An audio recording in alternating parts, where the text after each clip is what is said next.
Hello, hello, and welcome to another wonderful episode of Submitted for Your Approval, the weekly card review show for Collective, the community-created card game where you make the cards. I am joined today by my faithful co-host, Grief. Howdy, folks. And my ingenious co-host, Empty. Hello, everyone. Remember, folks, we're still looking for adjectives. Today, joining me also is a fairly, I guess, new-to-me player. I've seen you around bits every now and again. We have DeadZon joining us today. Hello, everybody. So yeah, without further ado, let's just jump straight into it with FleshWarp. Is a 5-drop strength action from nowhere in particular. Would draw 2 cards and reduce the cost of units in your hand by 1. So yeah, this got in. I know a lot of people I know there were some people who were a little bit scared of this. I don't really know what to think heads or tails about this. But I did think it was an interesting effect and I wanted to talk about it. Grief, what's your thoughts on this card? It's thought blocks for units, and I like that we have a thought blocks for unit. Both cards exist, both can exist. This is just a cute design, more or less. I can't really say about it. Besides, was the thought flux problematic though? No, it is basically a thought flux from maybe. It's as problematic as any kind of cost reduction or multi-draw card. It's okay. It combines both in one go. This does too.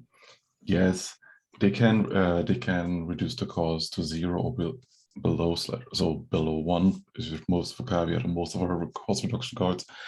But in the end, combos will always exist that abuse these kinds of effects.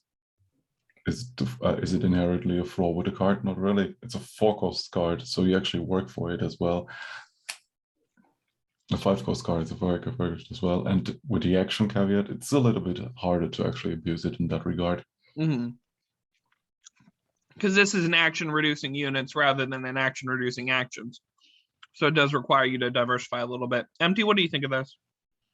Yeah, it's completely fine. I think it's going to be a bit harder to abuse with than Thought Flux, just because the card in itself is an action, so you're already going to be running at least a few actions that this can hit. It can't like chain into itself like Thought Flux can. It could be quite interesting in food, though at like turn 5, you're usually already supposed to have comboed off by then. So maybe if a slower food deck comes up, could be good there. DeadZon, what do you think of this? It's a very interesting card. For one, the first thing you'd think of is idle contract. Reduce a 5-cost unit to 4 and then discard its idle contract to trigger its summon. But idle contract itself costs 4, so you'd have to play idle contract and this, unless you want to wait until turn 6 to discard a 5-cost unit, which is already a fine in terms of curve. Yeah. But mainly, the focus of this card and many cards we're going to see is that the collective player base wants to see a more unit-heavy meta. So that's why a lot of removal is getting slowed down, and a lot of units are countering removal. Yeah.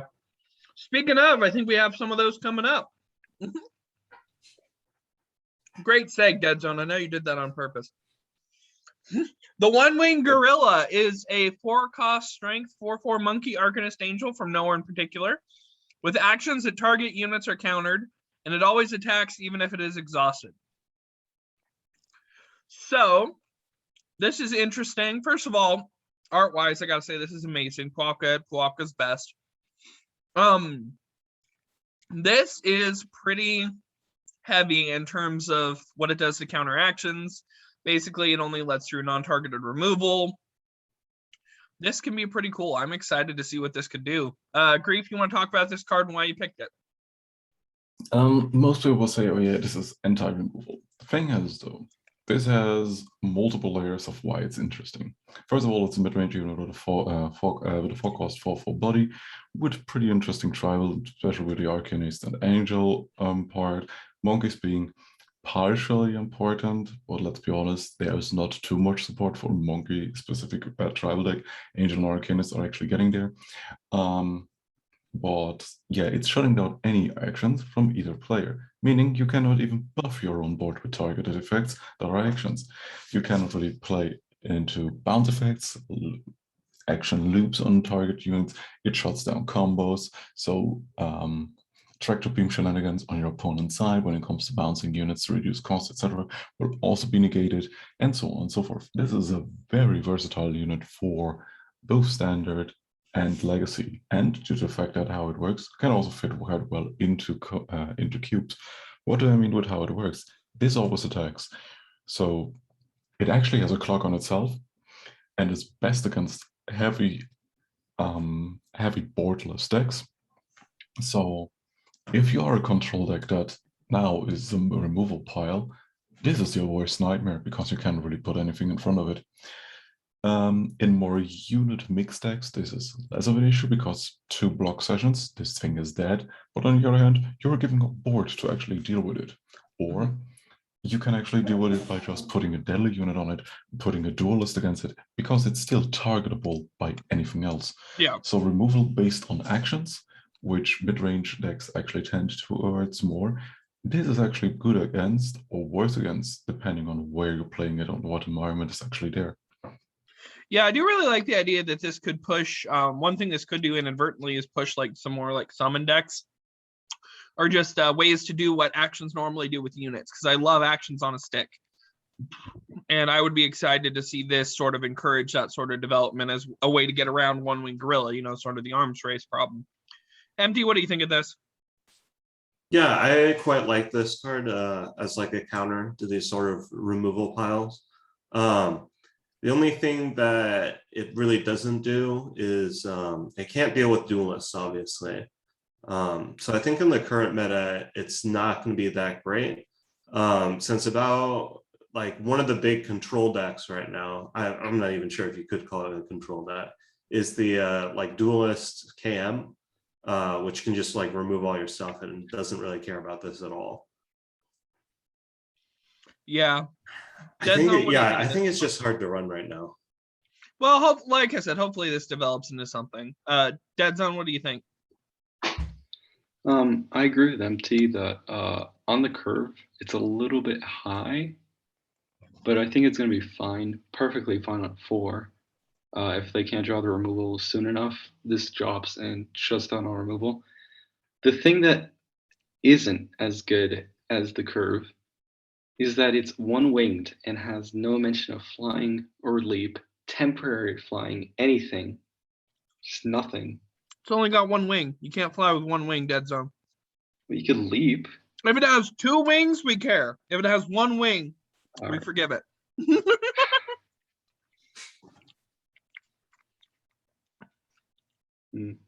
I guess it is also an Arcanist, so you would imagine it should be able to fly, but whatever. Yeah, it's pretty good at moving. You'd run this in the Angel Tribal. Crazy. Yeah.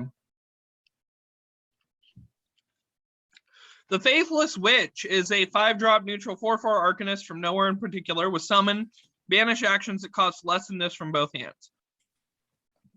So again, a lot of removal hate, and this one could be potentially pretty potent. I do think it's interesting that it is tied to cost, so you can actually maybe fiddle around with the cost and maybe only hit lower actions, but it is neutral, so it's not going to be able to just get the whole cost buff from the off affinity and do that. Which makes me very interested to see how kind of people would think to run this. MT, what do you think of this? Yeah, this is a very controversial card. A lot of people were talking about how like this would completely destroy the metagame. But like, unless the metagame changes, this is kind of going to do not very much right now. There's not a lot of action piles like running around in the current meta, and things are just too fast for this to really make a splash.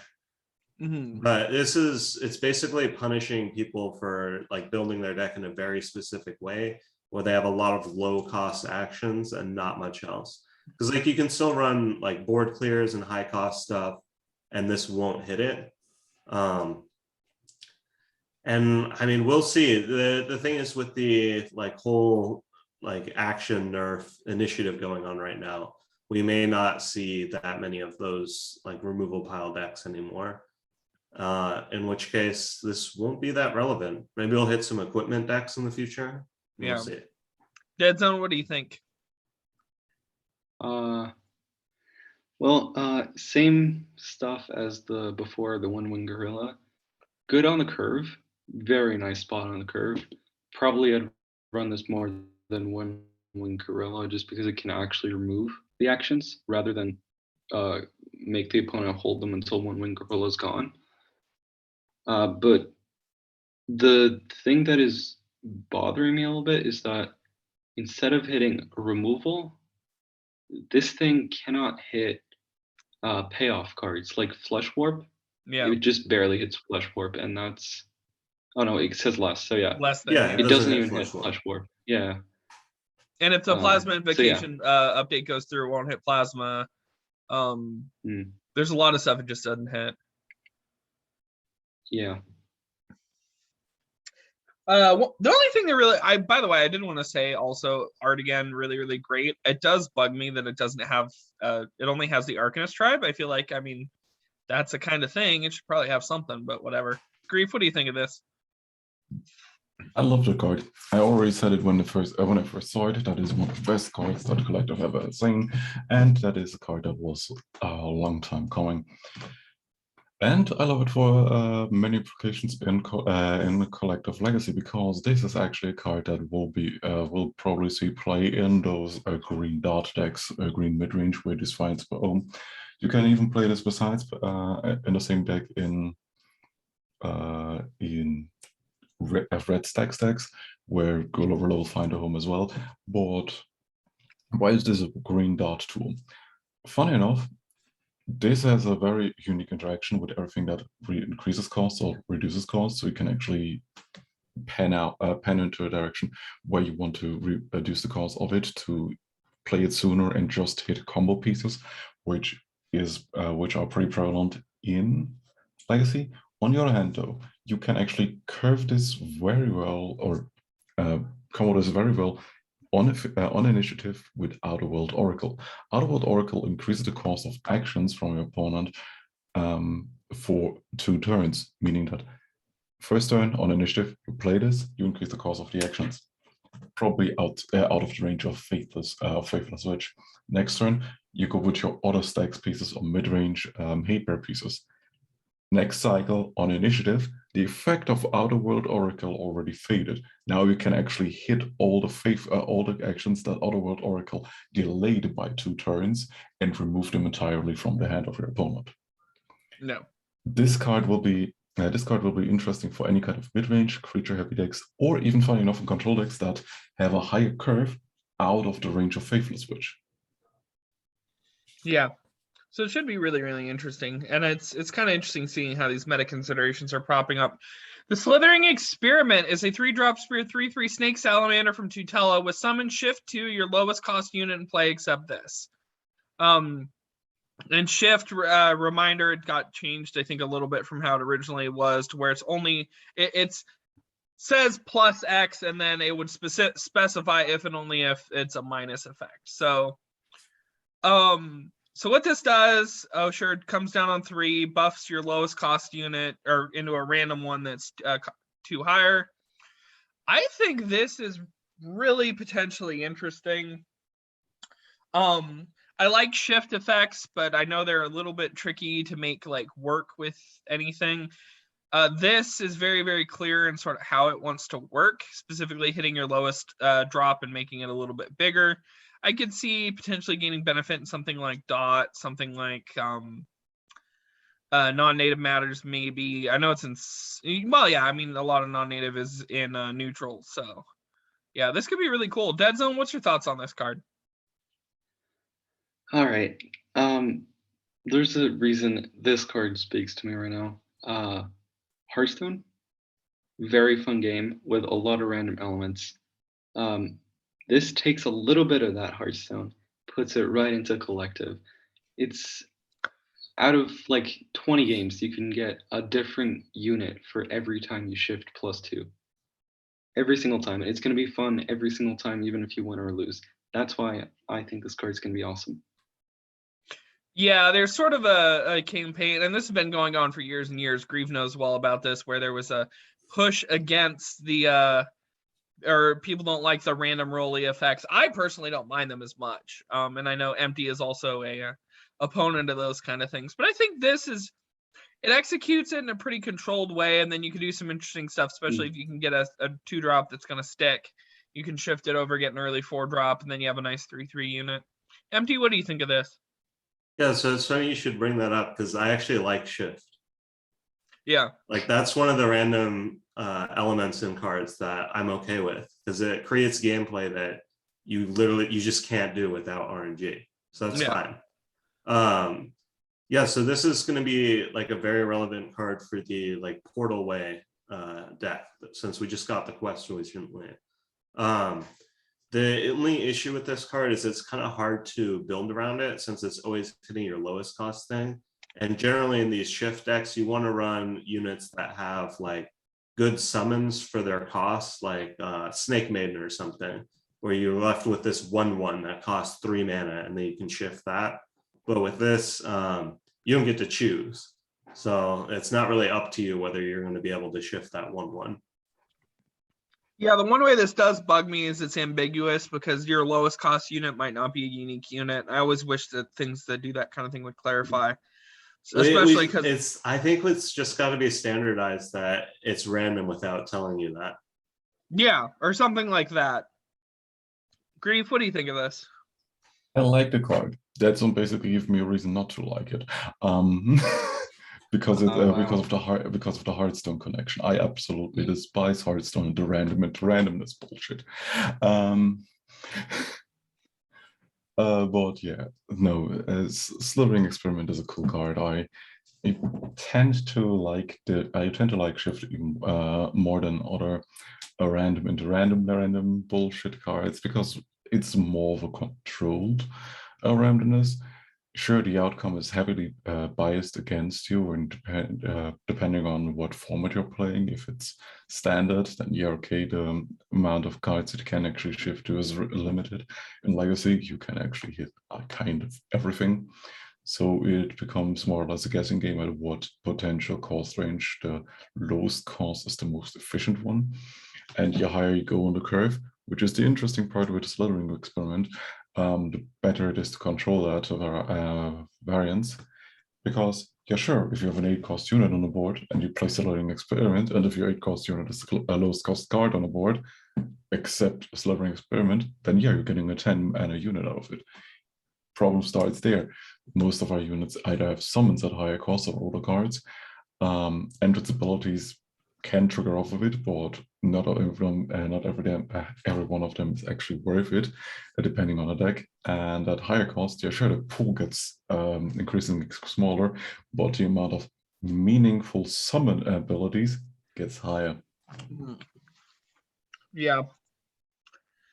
So now we're going to jump into the active submissions. These are available for you to vote on the subreddit right now.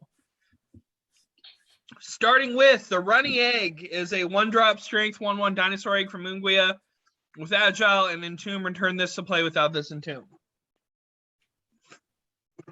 I think this is really cute. Obviously, it's sort of a callback to some other cards in Collective's history. One of them being Shinbone Jouster, and it's also got the whole egg with legs thing going on. The flavors may be a little curious, but I really, really like the design. I think it's simple, it's clean. I know what it's for. I know what deck it goes in, and it does this purpose well. And it's also kind of cute and funny. Grief, what do you think of this? I have one singular, funny enough, addition to that. Make it a Lazaba dinosaur. We already established that there are Lazaba dinosaurs in Ongware. Please make this a Lazaba dinosaur. So it's not just a Heldom card, but it's a Sunrise card, which is played in Dart / Hawkins / Bullock. And Bullock would love more agile units. I've played around with it already with Legacy and Forced, a potential standard card deck. the deck is fun. It's fun enough. Oops, all Lizabo. There's only 1 or 2 actions in the entire deck list. Everything else are Lizabos. And I want to say I have another home for that, to have the curve as low as possible, and you can get twice triggers out of it because of the damage. Because of the damage aspect. But yeah, that's more Sunrise shenanigans. Runny Egg, perfect card. Love it. Please Empty, make it what's your Lizabo. thoughts? I like this like infinitely more than the other Agile Lizabo that we got, just because it actually has a way to sustain itself. So if you get pan-cat at turn 1, you're not just like, oh shoot, there goes the game. Oh man. I really want some 2-cost Agile units for Heldim so you can make up for missing your turn 1. But this is a really good step in the right direction for these like low-cost Agile units and strength.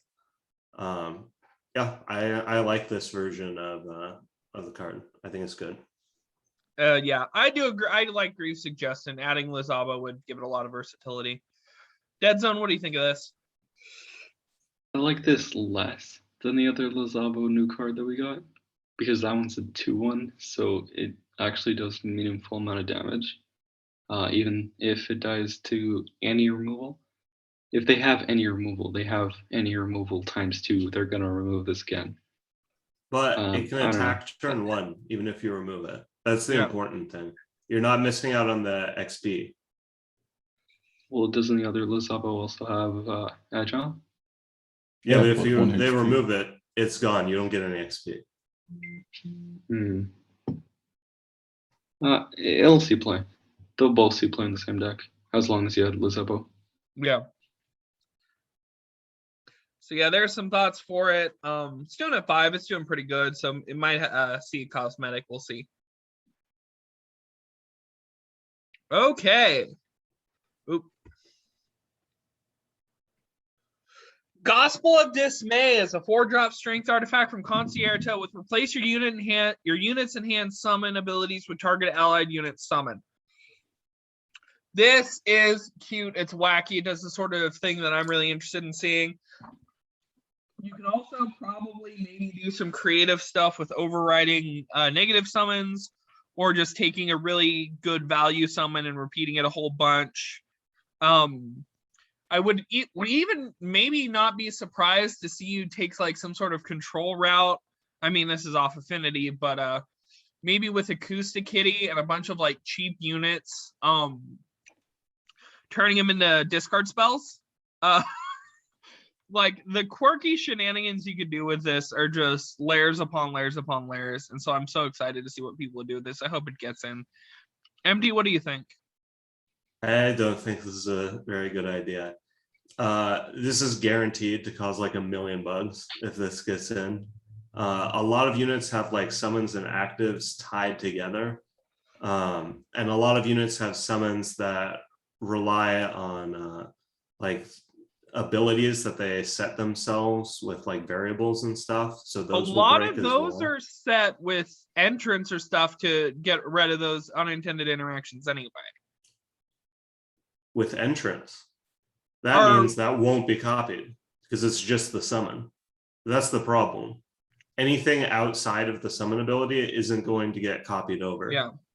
So it causes a bunch of like really weird interactions that I just can't support the card for that reason. It's going to be a like bug evidence. nightmare. I can think of a couple instances where it might do something a little goofy, but I can't think of anything off the top of my head that's that bad.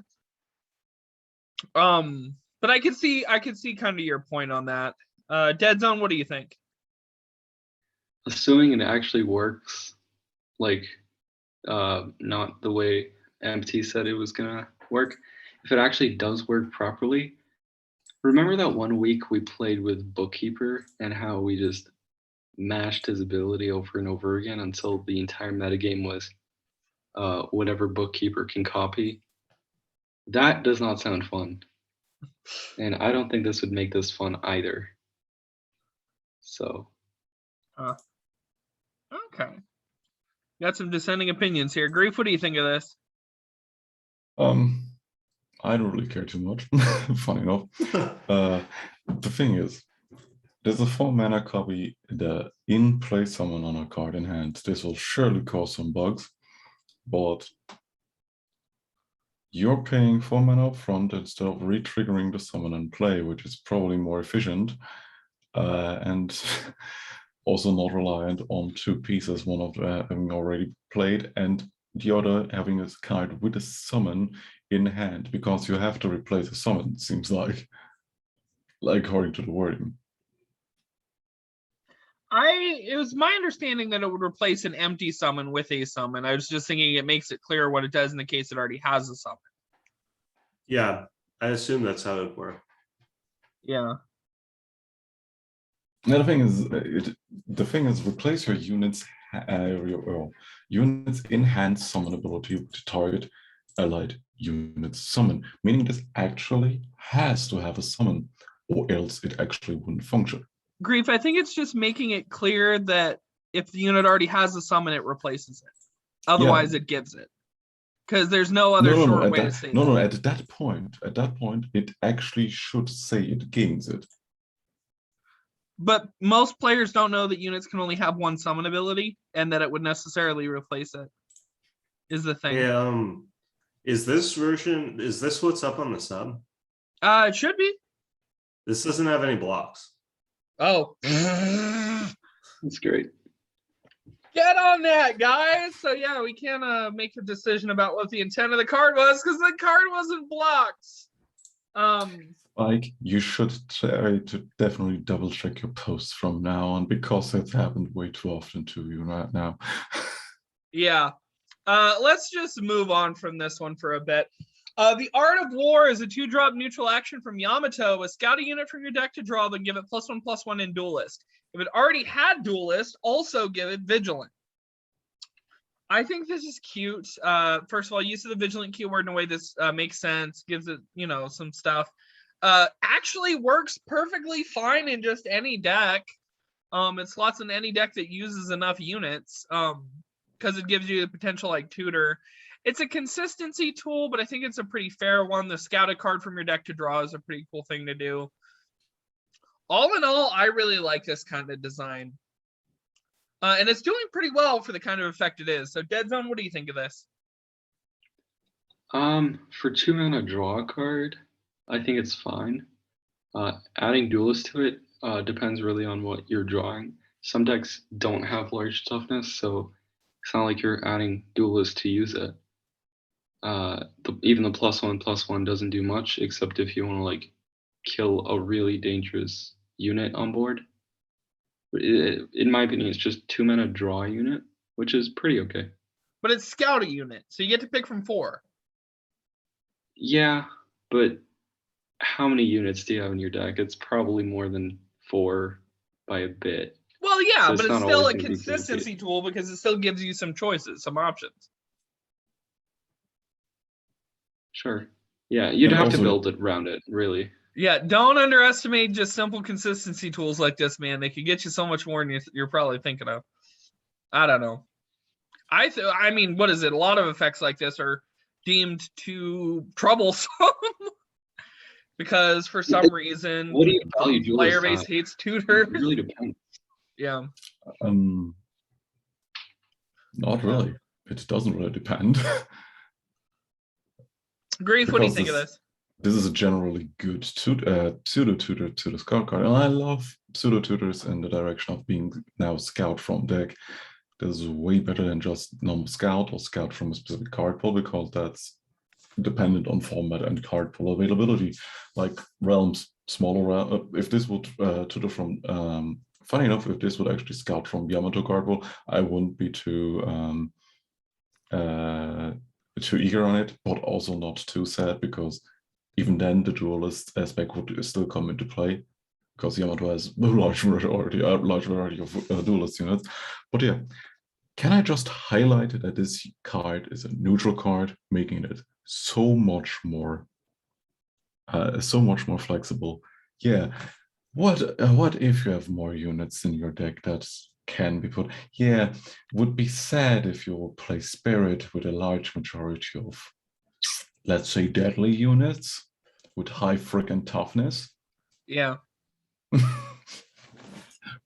would be sad if you had ambushers or ready units that, well, you duel, that you could now do vigilance on. Oh yeah, you ready? It comes into play ready. It duels something. It's exhausted. Oh yeah, before combat, I'm also getting to attack you.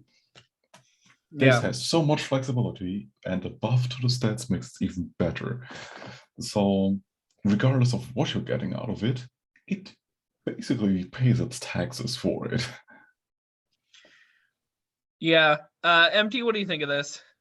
This is going to be really strong in that duelist deck I was talking about, especially after the KM change. There's basically a combo that deck does right now where there's this Yamato card that says, like, whenever you play a duelist unit, ready it. And the combo is to give that itself duelist, so then it readies immediately and can immediately kill something, and then it gives itself +1/+1. And it's just absolutely ridiculous. So having an option to tutor that and give it duelists automatically, after it's less easy to just give it duelists off your strength costume change in KM, is going to be really big for that deck. Yeah. So yeah, I think this is really interesting, and I would like to see more scout from deck designs. I know I did a cycle when I was like really new, and I'm thinking if people warm up to it, I wouldn't mind resubbing some stuff like that, because I think it's a good, fair way to do consistency. I just wish Scout had a limit that it could only like draw one copy of the same card. Yeah.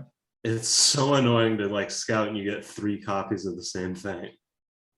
Yeah, we do need to maybe we need to work some stuff out like that with Scout from deck. But again, 2 copies of the same card in your deck might be different in collective. So Rybka Mer-Maid is a 3-drop neutral 3/4 dragonfish made from Manwar with whenever you play a card that shares a tribe with this, choose a card from hand, put it on top of your deck, then draw the bottom card of your deck.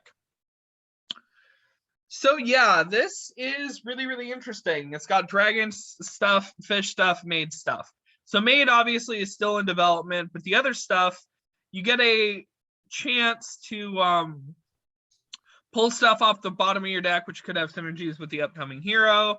And also just in general, just some interesting like card manipulation. It reminds me almost of kind of like the narrator type trick, but obviously less filtering, probably more fair. So yeah, I'm excited to see what people could do with this card, and I know it does work in a lot of different decks. Grief, what do you think of this?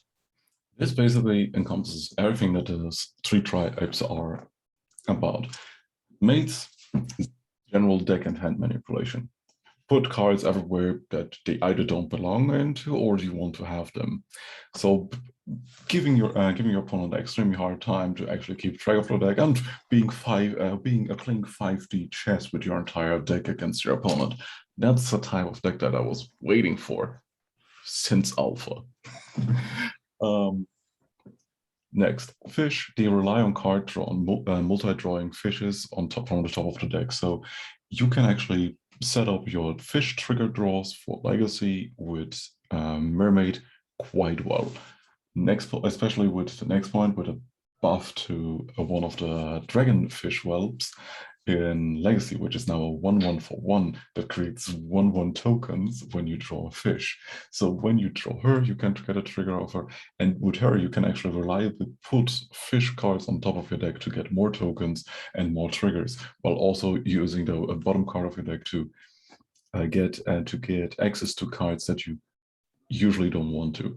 This helps a lot with the new hero coming, which is a bottom of the deck card manipulation, card advantage engine hero.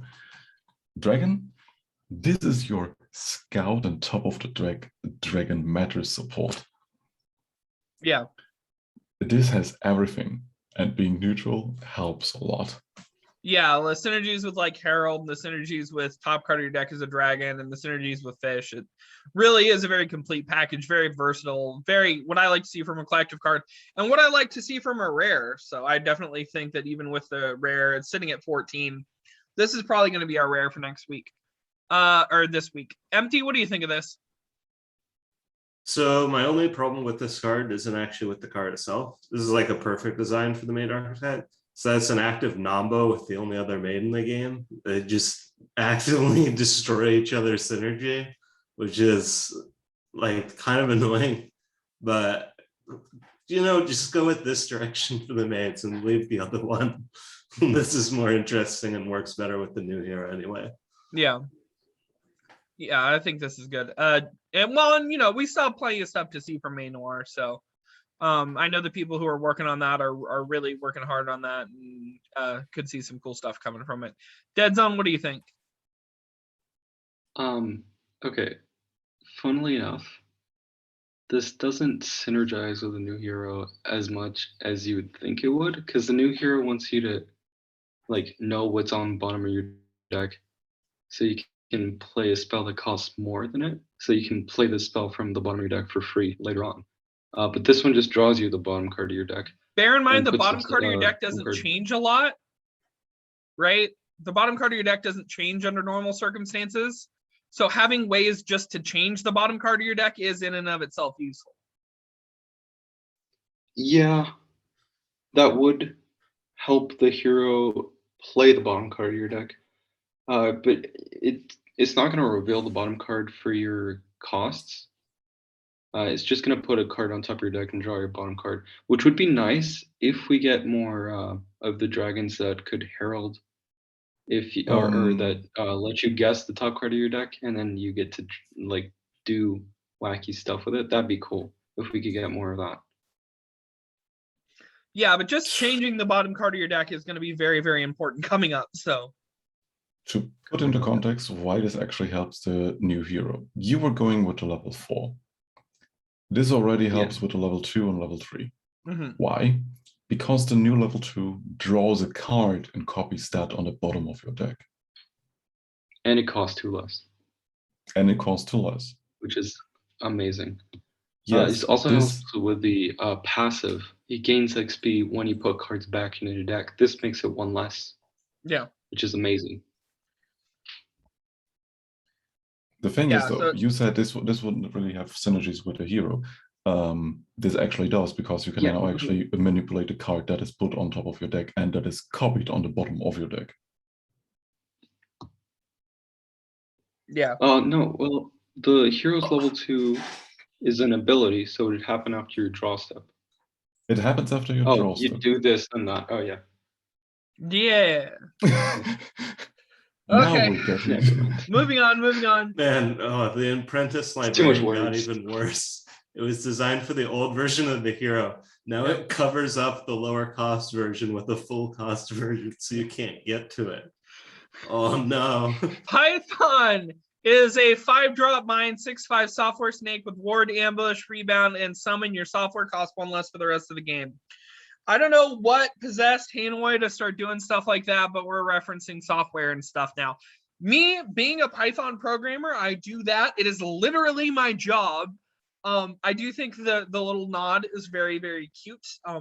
Doesn't feel very Pythonic in any particular way, except it's a software snake, but whatever. But it could be interesting to see what we do with software going forward. I think we only have 2 or maybe 3 software. It's ingenious what you can do with it, because they find but so we're building toward more software, and then we'll see how its usefulness shapes up over time if it gets in. And right now it's sitting at 14. Yeah. Empty, what do you think of this? Yeah, one of the we have 1 software in the game. It's Bite Dragon. Yeah. Oh, we have more. Really? Yeah, we have 3. No, sorry, 2. What's the other one? The Firewall. Yeah. Oh, that does work. Yep. Doesn't care about card type. Oh yeah, I thought it was the units only. I mean, that's a little iffy still. It is a really strong effect if this tribe line ever becomes relevant, basically. 1 cost for the rest of the game, and I think it's a passive type effect. So yeah, future the way it's software, which is that has a ton of potential. I'm just it's really going to depend on what else gets this tribe retroactively added, or what else gets in with it. Yeah, that is the kind of thing. Is it kind of does circumscribe what other cards can come out of this whole thing. Yeah, that could be really broken depending on the cards. I mean, there's some interesting stuff to be said. Maybe if you could like create several copies in hand of Python itself, because it's a passive, it can apply to stuff looking backwards. And maybe you can just get a whole bunch of 6/5 ward ambushes, ward ambush rebound units, so depending on what sort of shenanigans you could pull. So you can maybe do interesting stuff with the new hero. And I don't know, this could work almost on its own. DeadZon, what do you think of this? Well, I have a question. So it says softwares cost 1 less for the rest of the game. Does it include itself when it comes back? Yeah. Yeah. Oh, yeah, no, this is great. Especially with software being a thing, you can go so many different ways.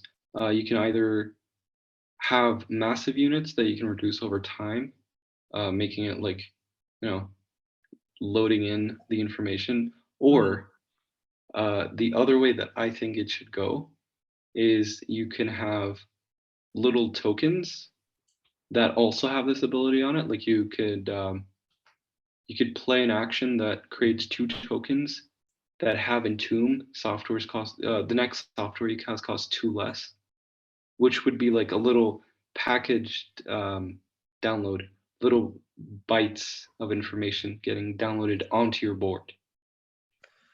Yeah, there's definitely some cute stuff you could do up that alley. I like that idea. I mean, obviously it would be subject to some balance, but yeah, it does give me a lot of ideas about what the archetype could shape up to be, and I would be interested in seeing what they end up doing with that. Grief, what do you think?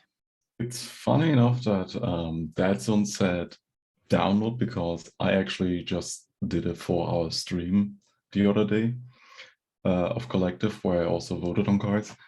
I instantly upvoted that because it's actually a fair card on its own. It's a 5-cost 6/5 with ambush, ward, and rebound that reduces the cost of that on its summon reduces the cost of software cards. Yeah, sure, everywhere, including it in board and graveyard, whatever. So it's also already self-sufficient. So the first one you're playing is costs 5, the next one costs 4 if it's the same card, or the next Python that you play is the next Python that you play will cost 4, and so on. So software for now, basically with Bitewing already, also reducing the cost of the top deck card by 2 permanently, allows you to actually build a software deck that is multicolored, because Bitewing is red, Python is blue. You can maybe have a software that is a green card. At that point, you can then build basically our first actual splash deck that cares about multicolored downloading cards on board, reducing the costs everywhere of cards, reducing cards in hand, on board, and playing off of that. I really wish we have more of these. And software, fun enough, the only time where it could break is with Shapeshift.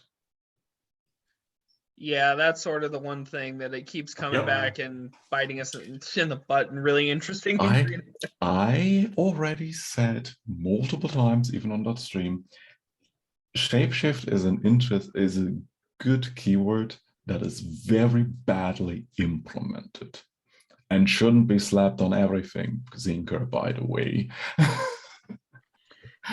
I'm gonna stand up for Zinker and say at the very least that he would refute that and say he doesn't slap it on everything. No, he just puts it on very uniquely low cost cards. Yeah. I don't know. Well, it does give me hope, because I originally thought that was going to crowd out designs for other shapeshifters, but given how public opinion on it's kind of soured, maybe it's time for the Growlix to make a comeback.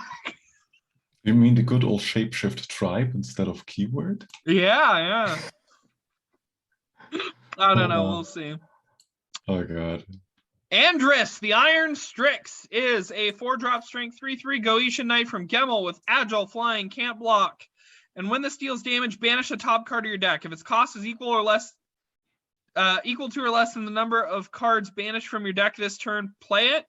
And entomb, after you banish 6 cards from your deck, revive this. So this is very unapologetically, very openly gonna be a Gemmel thing. I feel this is a very interesting, very stylistic legendary from a realm that has a very that cares quite a bit about its mechanical identity. course, you do have to banish a lot of cards to get this going, but I think that could be manageable if you're, you're doing your stuff, and if you curve low, which if this is supposed to be your big epic top end, it being a 4-drop means that maybe your deck's trying to curve a little bit lower. Another fun, potentially synergistic thing is if you could find a way to perhaps give this a way to deal damage multiple times over a turn, then you could synergize by having it do its trigger multiple times in a row, which could be interesting. Give you some more banishes that way. Overall, I mean, I haven't seen the package enough to really have an opinion about it, but from what I've seen of the Gemmel cards, this does seem really, really, at the very least, it's stylish, and it's very stylish at that. DeadZon, what do you think of this? I really don't like legendaries because I have no ability to read. It's really hard to contain all this information after reading it. But despite that, I really like Strix. They're my favorite type of bird. Why is this not bird tribe? Because it's a costume? It's an armor, yeah. He has a nickname? But he's not a knight. He's wearing a knight outfit. He is a knight. He is a knight. If you're gonna be able to read one thing, DeadZon, read the card line, please. I mean, like, if he's dressed up as a Strix, he's also dressed up as a knight. Strix, like, just make him a bird. That's all I want. The fuck? Just make him a bird, man. I can't read this card. You want me to read the lore? Okay. Anything else? Note to myself, DeadZon not on stream anymore. It's just really hard to read. That's it for me. Okay, Grief, go. Oh my god, I love this card. By the way, it's actually not that hard, especially in Legacy, because we have more access to banish triggers in Legacy. But yes, one Scouring Orb and one attack of it means that the next card that costs 5 or less can be played off of him. Because with Scouring Orb, you have a maximum of 4 scours. So with him, each attack gives you an extra plus on it, meaning that most variation cards that are also on attack or flameless, whatever, banish give you more access to. So the entire deck will probably be on a low curve of 1 to maximum of 4 probably, because of cards like Scouring Orb. And with that, you can actually, funny enough, chain Andras into Andras. Mm-hmm.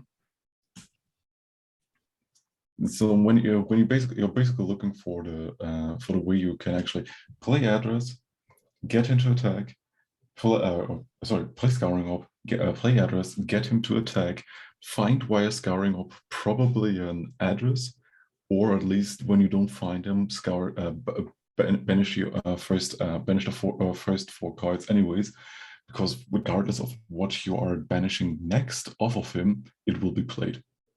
And if it's an Andras, more power to you. You got your next Andras on board. Empty, what do you think of this? It sounds like so cool to play this in Legacy, but in Standard, it's just really not going to be, which is the problem. Gemmel is kind of like dug itself into a hole where it's just Char Tribal and nothing else in Standard, which makes this very uninteresting because it's like a 4-mana 3/3, like flying agile, and then most of the time when it attacks it does 7 damage because you banish the Char and then play it and then draw a card. I really want to like it. I just can't with the other Gemmel cards that we have in Standard right now. I just don't think it's going to lead to like very fun gameplay with that package, and I think it's too strong in that package.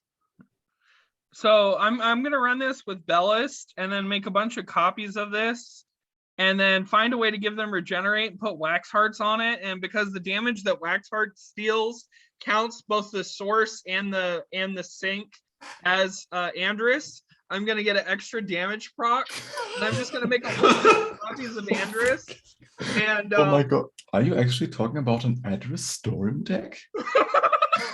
yeah, it's just And gonna be that's an a fun Andras way to Storm run the deck where I'm just card. playing a bunch of Because- Andras and I keep going with it. Because I may actually double you on that, because you can play the Betrayer and Andras in the same deck, and then just probably play shit like Ivan to banish your stuff, because Ivan works with Andras as well. But in Legacy, Eye of the Tyrant. And then when you attack with Andras, regardless of what's in your deck, you play it. So hopefully you hit your Kadar. Yeah. So that's the deck we're running this in is Bellist Wax Hearts.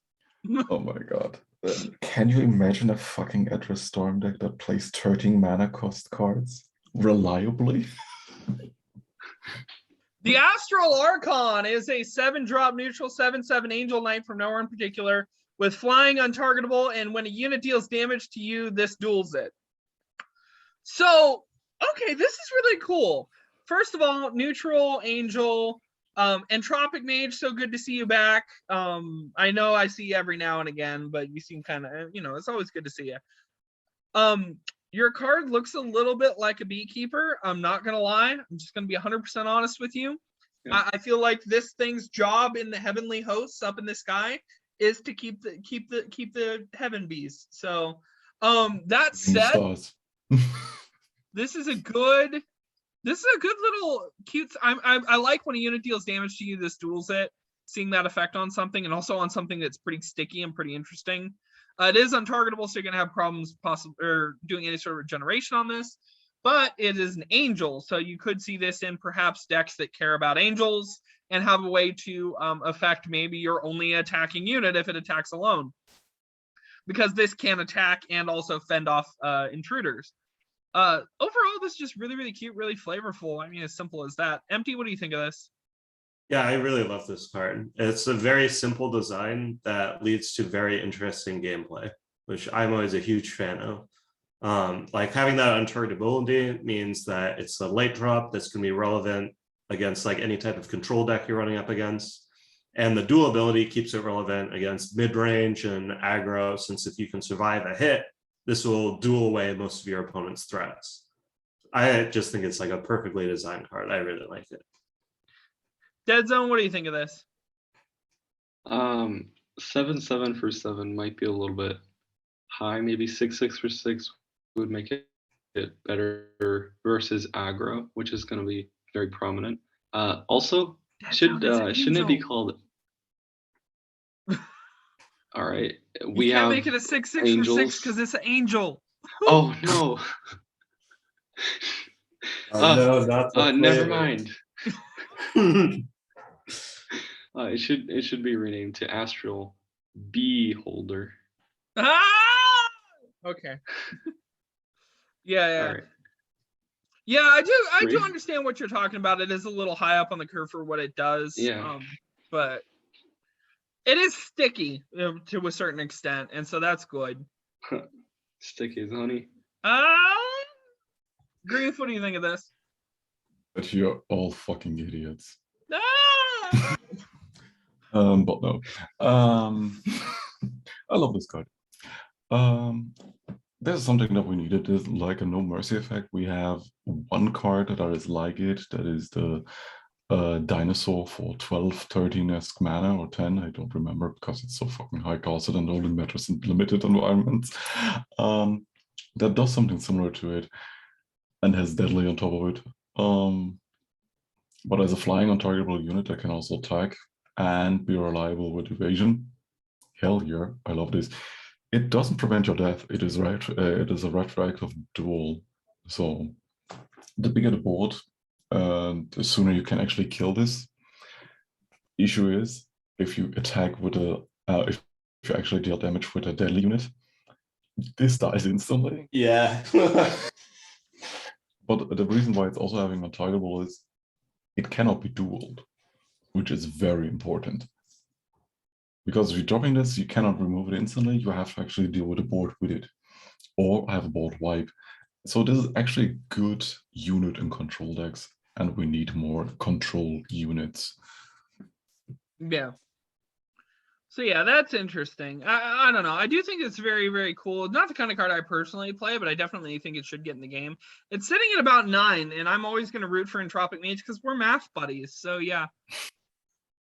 For those of you who don't know, both me and Entropic are in the field of mathematics.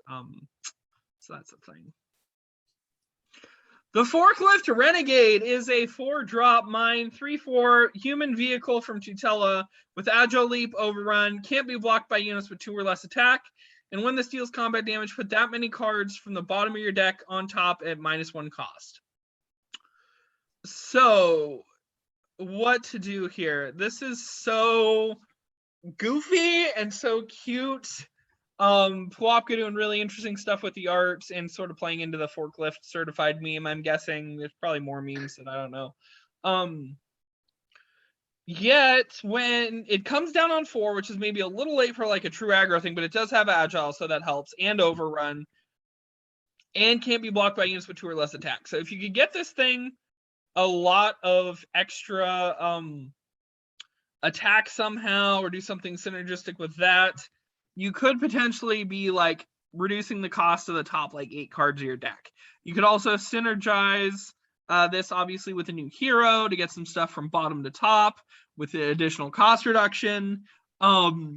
It's very chaotic in a controlled way, and I absolutely adore this kind of design.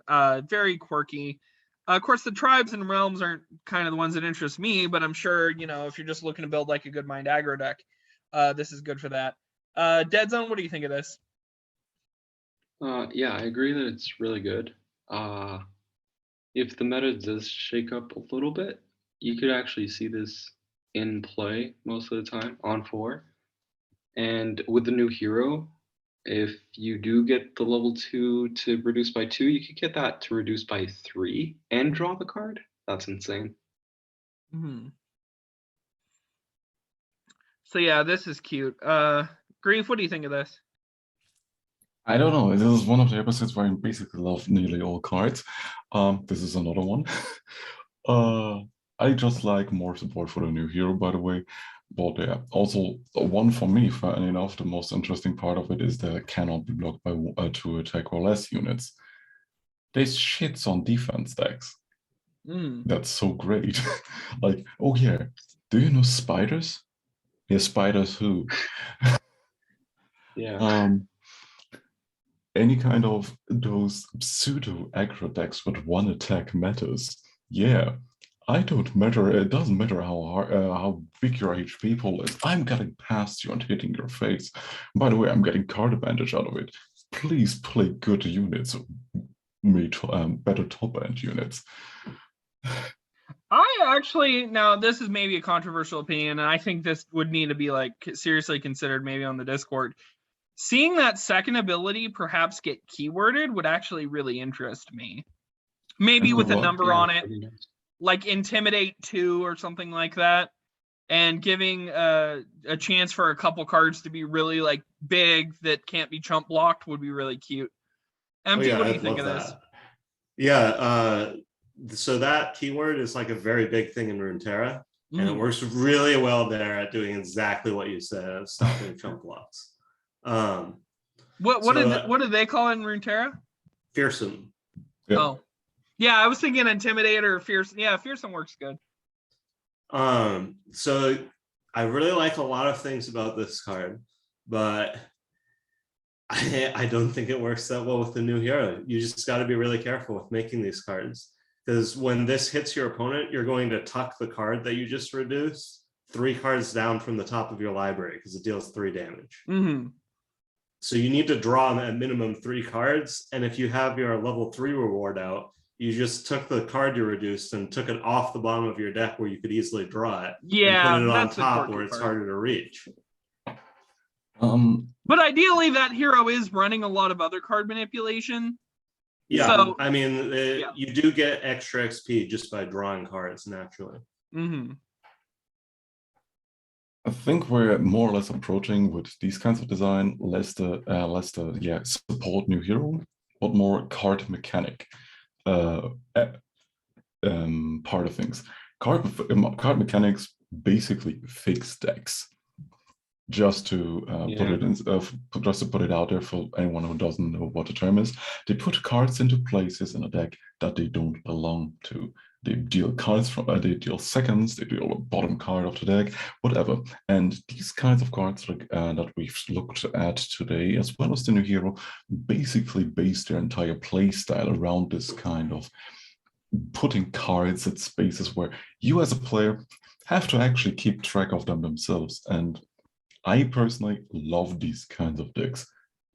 I do counting. I love those. At the end of the day, I want to know what exact order all those 30 cards that are left on my deck are. So more of these, the better. So I can see a future where you have those big brain decks where, okay, I don't know what you're doing, but seemingly you're comboing off turn 7 and every card actually fits what you're doing. So yeah, okay, I guess. Yeah. An interesting buff would be to nerf this by 1 attack so that the new hero draws it and reduces the newly drawn -2 card by 2 more -2 and putting it at the bottom. That's a thought. Yeah. The Maze of Confusion is a 3-drop mine 0/4 place from Genesis with can attack, and units that attack cannot attack next turn, and units that block cannot block next turn. So, and again, Entropic, you know, I love talking about your cards. The art actually really works with Entropic style. The effect is also very, very reminiscent of not one, but I think several cards in Magic. I know there's one called Maze of Ith. I think there's like a couple others. Yeah, they're retrained it later.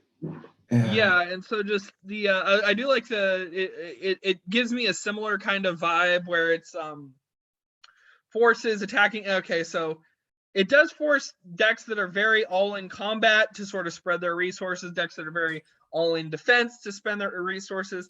I kind of wish it had more in the way of protection, so maybe like a ward would go nice with Confusion. Maybe stats to adjust. I don't really know numbers, but I feel like I don't know. I want this thing to be a little bit stickier because I like the fact that it creates an interesting and different play pattern.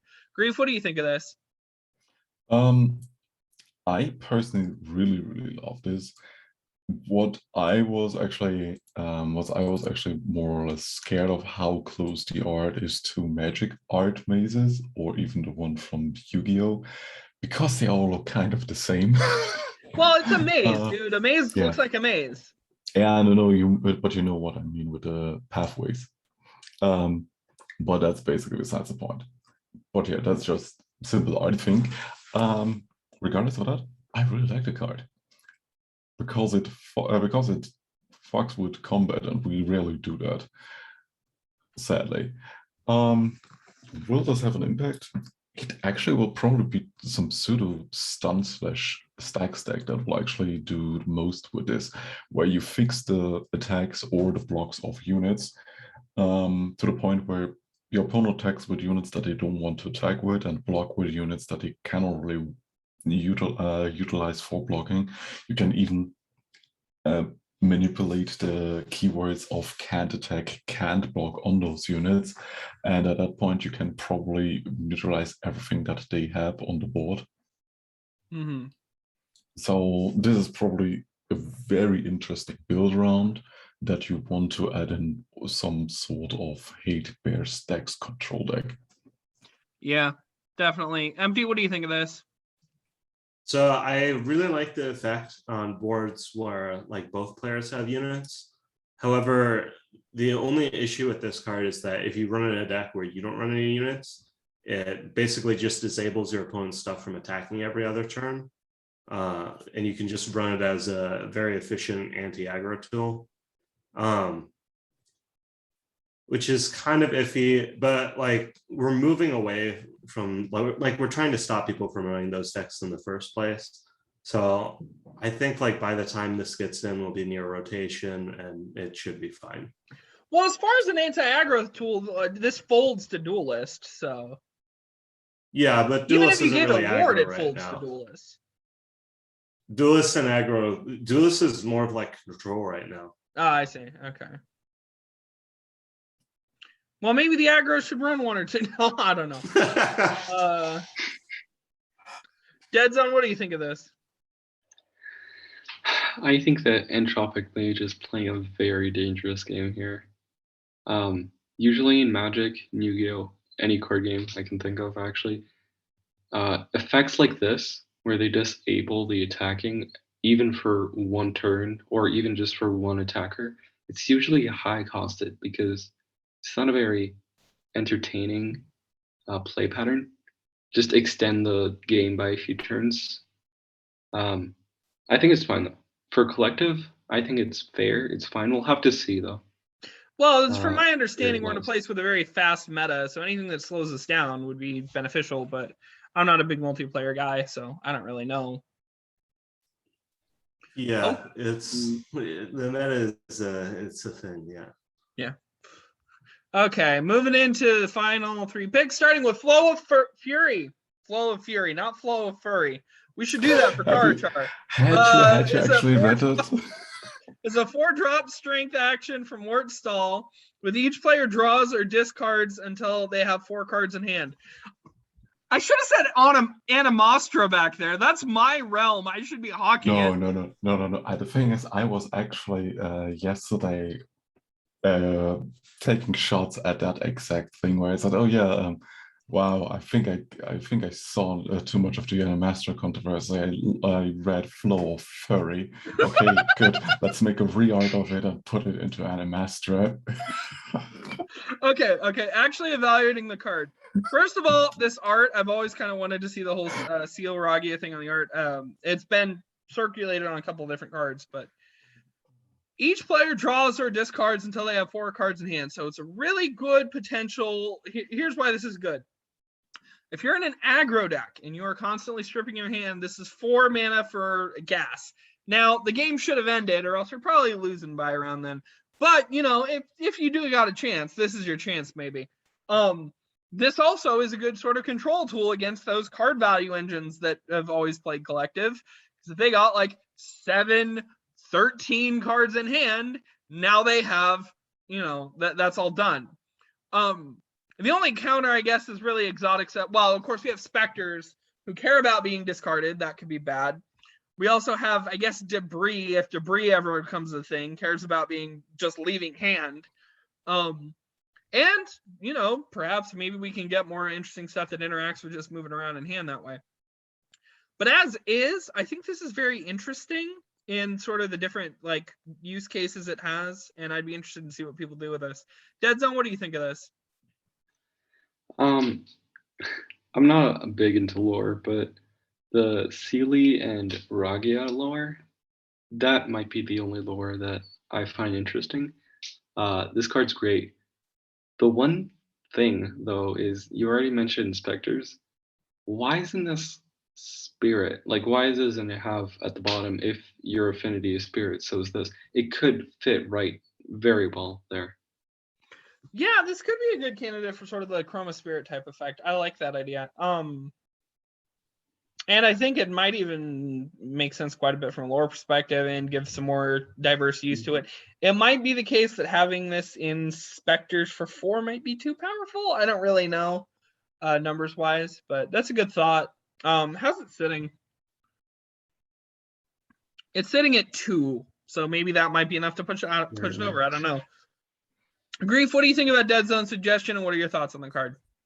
Sorry, can you please repeat the suggestion? Because I didn't giving it the Chroma Spirit effect. If your hero is Spirit, so is this. Yeah, it could work. Because it actually makes sense with Sailor and Ragia and the Yogurt. Yeah. And the mechanics of the card itself. Because it fits both identities. Overall, yeah, I think that would actually help the card a lot. But I also love the card as is already. Like, this is basically what I live for, stacking and card advantage. That's great. Yeah. So I don't really have anything to add to that card. It's basically, yeah, we can actually do the chromosome thingy, and that's it. Yeah. MT, what do you think of this? Yeah, it's such a shame this is sitting at 2. I love this so much. Yeah, I agree. Yeah. It's such a great card to like let aggro like get back in the game, which is something they just struggle so much with in collective. Like having a card to actually punish your opponent for all this card advantage that they've been building up. Just be so nice to have. Mm-hmm. I mean, of course, they're going to keep their best 4, but Yeah. Yeah, But They out have of to dump but the other especially like now. 6 to 8. Especially now in the meta, Two Fang Snake is a very good card right now, and that draws you extra cards. This could be an easy punish for that. yeah. Pretty nice. Would be interesting, yeah, and seeing this, especially seeing this in Spirit where we have more discard penalty would be nice. So I think the Chroma is a good suggestion. I would really like seeing a resub with the Chroma effect. The Vibrant Sprite is a 2-drop neutral 2/2 Wisp from Chromazone with flying and entrance. Choose up to 3 hues, pay 1 mana for each, and activate their effects. The Angelic Amber hue gives it +1/+1 in the Angel Tribe. The Fairy Fuchsia hue gives it +1 attack, ward in the Fairy Tribe. And the Vampiric Violet hue gives it +1 attack, life bond in the Vampire Tribe. Zinker, I want you to take some advice from whoever designed this card. Design more cards like this for Chromazone. Oh, wait, this is a Zinker design. No, I really love. Okay, so this is so cute. I love cards that are very modal, very flexible, let you customize some stuff. I like a way of interacting with tribes that's also very similarly flexible. That's why I design like the Growlix. I think seeing stuff like this, seeing this as a cycle. If you drop these as a cycle on the same week, 1 for each affinity with some tribes to match, I would have upvoted them all. I would have talked about them all. That would have been my 3 picks for the week. I really like this design. I would have picked it had DeadZon not put it on his picks. So the effects, +1/+1 an Angel, okay. Ward and Fairy, really neat. Of course, all of them have flying. This is really cool and really stylistic. And yet it's also simple. I mean, nobody's really confused about what this does, and they still have a good chunk of options. Hold on, let me double check something real quick. Grief, what are your thoughts on this? It's a Wisp without Shapeshift. This is already a plus point. Also, it does something interesting with tribes. Another plus. Okay, I cannot believe this is a single design. Okay. Okay, let's put it straight here. Yeah, this is actually a good design. We can you have the mobile upside where you can say, okay, this is a 2/2 for 2 with flying. It's a 2/2 for 3 with flying. We're doing a 3/3 for 3 with flying at an Angel Tribe, or even at 3/2 for 3 with ward or life bond with flying. There's always upside, and you can scale it upwards. The only thing where this actually starts to maybe break a bit is at the 5-cost mana range, at a 5 mana range, because you are having a 3 HP unit. That sure, it has life bond and ward and flying. But at 5 mana, I doubt I want to play that. Yeah. I think you probably want to play this at the 3 or 4 range. Yeah. Ward if you're worried about actions, right? And then if you're running one of the 2 other relevant tribes, run one of those. I bet there are cases where you don't pick Fuchsia, but they're kind of fewer and far between. But it's, of course, having an obvious option is not a problem. Having a bad option is not a problem. Having options is the cool thing. This is a very cool cube card. By the way, now I think I know what I want to build. I want to build a tribal cube next. Yeah. MT, what do you think? Yeah, I mean, it's a just perfectly fine card. I really like modal cards. And like having the tribe change too is a really nice addition and makes this a lot more relevant in a lot of different decks. Like, great card. DeadZon, what do you think about this? All right. It's a very cool card. I like that the best mode is the Angel Tribe most of the time. Most of the time, the best mode is the Angel Tribe, which helps the upcoming Angel archetype that's like kind of spreading its wings a little bit. But if you don't want angels, you could just go vampire. Vampires are pretty good already. Fairies are the least represented, so I'm not surprised they're the quote unquote weakest option here. But No, if you I have would any argue money, you're just honestly gonna put that all of them. if you don't care about tribes, Fuchsia would be my first option most of the time. Yeah, because of the void. Because Ward. Well, yeah, but the angel gets +1/+1, and it Well, does yeah, have but it's a flying, flying unit, so you don't care as much about that plus HP. Yeah. Mm. Notice that none of the options just give plus HP, right? It's not a symmetric +1/+1/+1 attack +1 HP because it's a flyer. You don't care as much about it having big HP. Well, it's neutral. It could matter against the Heldum Yeah. matchups sometimes. I'm just waiting. Well, I mean, you could probably slim this down to a common if you just do entrance, apply up to 3 hues, pay 1 mana for each. Yeah. Maybe, I don't know. But if there is a resub for this card, don't forget to add the Shapeshift Scarlet, the 4th mode of this. No. Okay, I was being funny before. Well, now you're not invited to the episodes again. Show yourself out. Okay. Okay. Do my. I actually have a very esoteric goes first calculation. Props to anyone who could figure it out. I haven't messed up once. Normally I mess up. The Honeybee Princess is a 4-drop mine 2/4 sweet human insect from Zucros with ward. Summon, create 2 crystallized honeybees, and when you awaken, create a random candy. Crystallized honeybee can attack, ambush, and awaken 3. Destroy this and create a honeybee drone. When you play a candy, awaken -1. The honeybee drone is a 3/2 flying agile, and awaken is the same thing it's always been, and the candies are the same thing it's always been. A lot to unpack here, very obviously. It's got first of all, really, really cool flavor, really, really great art from Corella, caring about Awaken and more Awaken synergy. So I had always, I had said Awaken doesn't interest me very much because it only shows up at 1 or 2.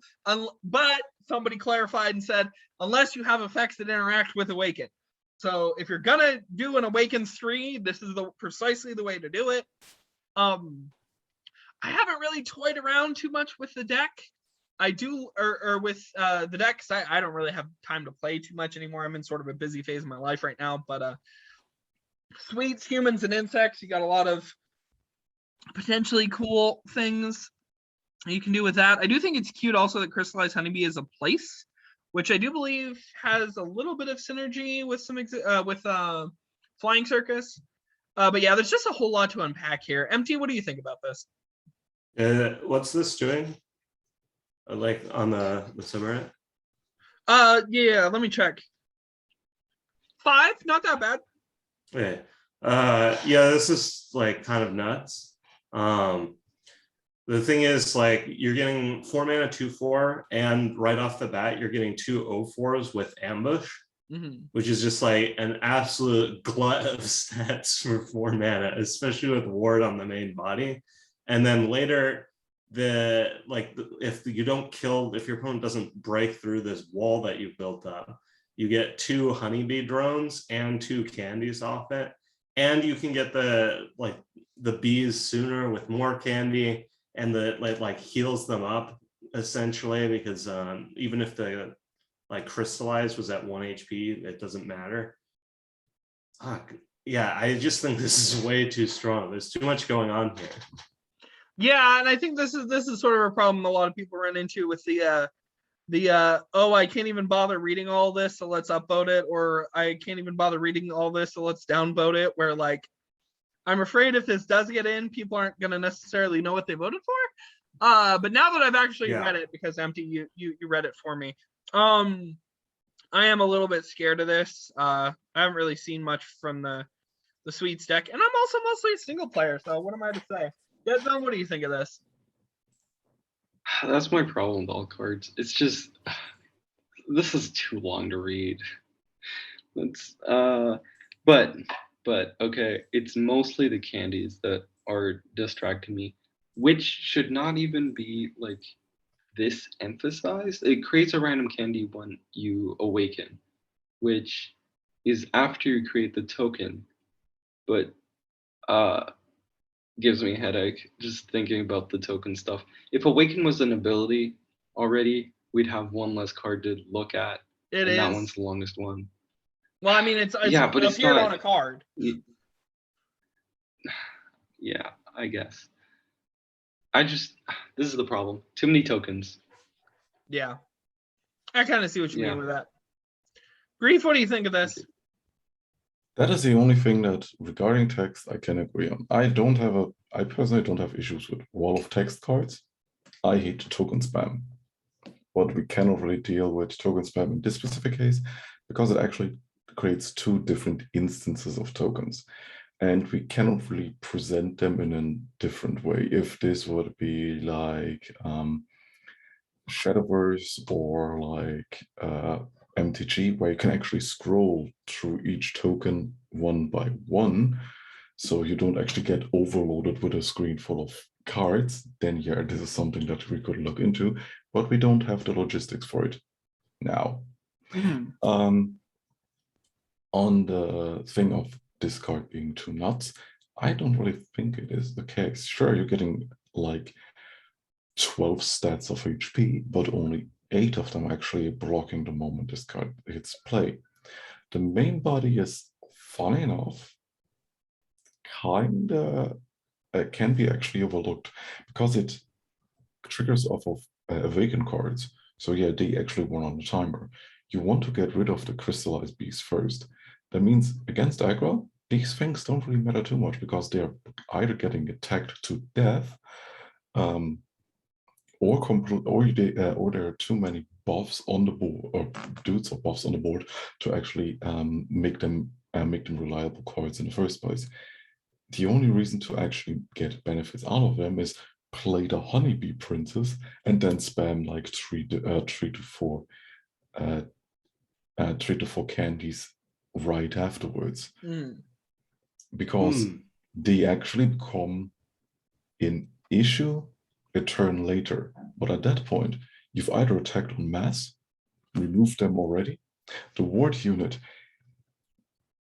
basically, or maybe only works when you best works when you actually have a summon deck to re-summon those honeybees. At that point, yeah, it becomes important. But the Awakened deck only is a thing after it actually is created. Until then, you don't care about Awaken, and not many of those Awaken cards actually deal with candy cards. So I just figured out some pretty important information. When you awaken, create a random candy isn't for finishing the awaken. It's just when it reduces. What? That's not right. Okay, this card isn't that even is clear. nuts. That's too good. Okay, that is nuts. Yes. Yeah. Are you sure it doesn't have a check in there to make sure the Awaken just slipped under 0? It's just this game trigger when an awaken changes due to a ability. Or Yeah, but does it have an if no. clause in there? Like in the block? No. Oh, wow. Yeah, that's bad. Well, okay. Okay, this card is yeah. not fair.